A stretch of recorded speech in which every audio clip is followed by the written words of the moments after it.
moment or two to listen to what we have to say to each and every one of you. It concerns our postal system.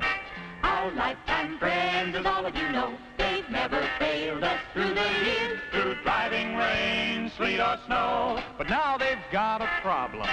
And what are they to do?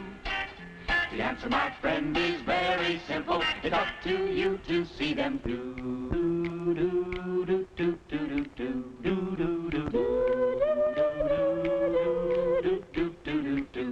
Well, back in the days of the 13 colonies, cry was freedom and how to defend it. Mailing a letter wasn't much trouble. There weren't too many places to send it. But now it's a different story. They've got more mail than ever before. It's stuffed in bags, stacked on shelves. There's hardly room for anything more. There's been a mail explosion. They've got a terrible load. You've got to help them right away before the U.S. Post Office explodes.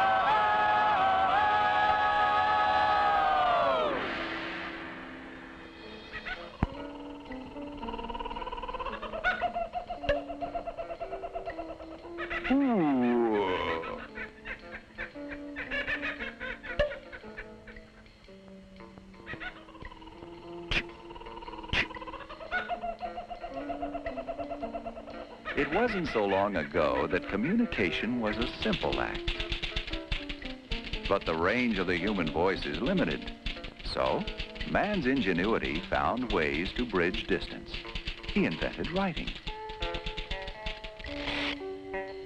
And typographical errors. To carry messages across vast distances, man developed roads, highways, turnpikes, bunions, calluses, and a rare assortment of aching limbs. Yes, up until recently, communication remained a simple act. What matter if it took 2 weeks to go from New York to Atlanta, over a month to St. Louis? If the letter from Uncle Ben arrived a day or so later, nobody fussed. The times were tuned to wagon wheels, footpaths, and the puff of wind against sail. Distance was measured by weeks and months. Everything was a far time off. Then, slowly, the country got up steam. Commerce shook off its sea anchor and headed westward all the width of the continent. There was a new idea: speed. Everything was coming up to date in the Kansas cities and the Portlands. Communications became the most vital aspect of our economy. The post office became the prime artery of commerce. For a time, the department was perfectly able to keep up. If the mail piled high, put on another piece of equipment. And if that didn't do the trick, add a few more clerks or a flock of carriers. But by World War I, the post office carried more advertising in a week than all the newspapers and magazines could carry in a year. It was the country's bill collector, check deliverer, errand runner.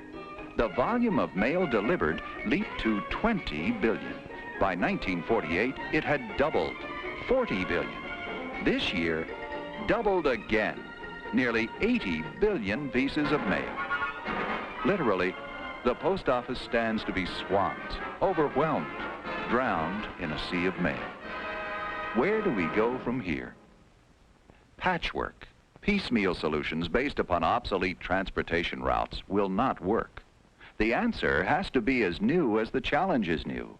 And the post office has the only logical answer: zip code. Mail distribution via the straight line, always the shortest distance between two distant points. Zip code. 5 trailblazing numbers like this one launch every piece of mail with space-age speed and precision.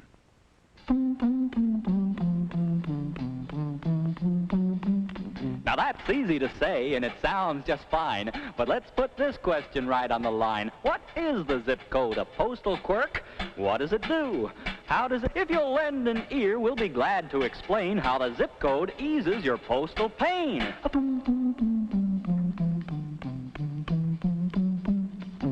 The first digit tells in which part of the nation your letter will find its destination. Since the country's divided into 10 big sections, each with a number to establish direction, your letter has even departed. We've already got it started.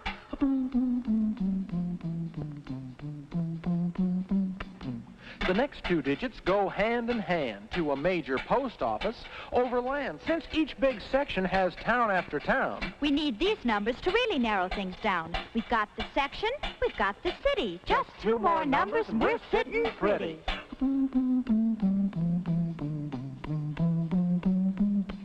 These last two digits are really specific. They're your local post office number. Terrific! What a system. As you can plainly see, just 5 little numbers. Quick as can be. But if you have a question or you have a doubt, if you're still not sure what the whole thing's about, just always remember, zip code defined Means city to city in one straight line. But don't take it from us. Don't take it from me. try it yourself. You'll see. It's a better deal than you get from any other post office department. Yes, zip code is a better deal. Moving the mail in one straight line, straight as an arrow. And on Valentine's Day, it could be Cupid's arrow. The time before zip code. A boy, a girl, a Valentine. There was a moon in New York City who loved a girl by Frisco Bay. He sent a card to say he loved her, to say he cared that special way. His letters zigged and lagged along the way. His lonely letter lagged day after day. And lonely hours just to hear what he would say. But when his words were finally spoken, all her love had gone astray. On a sad, sad Valentine's Day.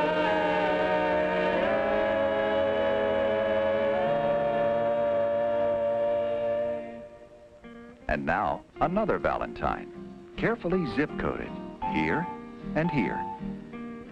A different girl, still far away by Frisco Bay, but the same boy, a little older and a little wiser. His letter flew across the country in just one day. It reached her hand in just one day. She knew the answer, the happiest girl in all the land.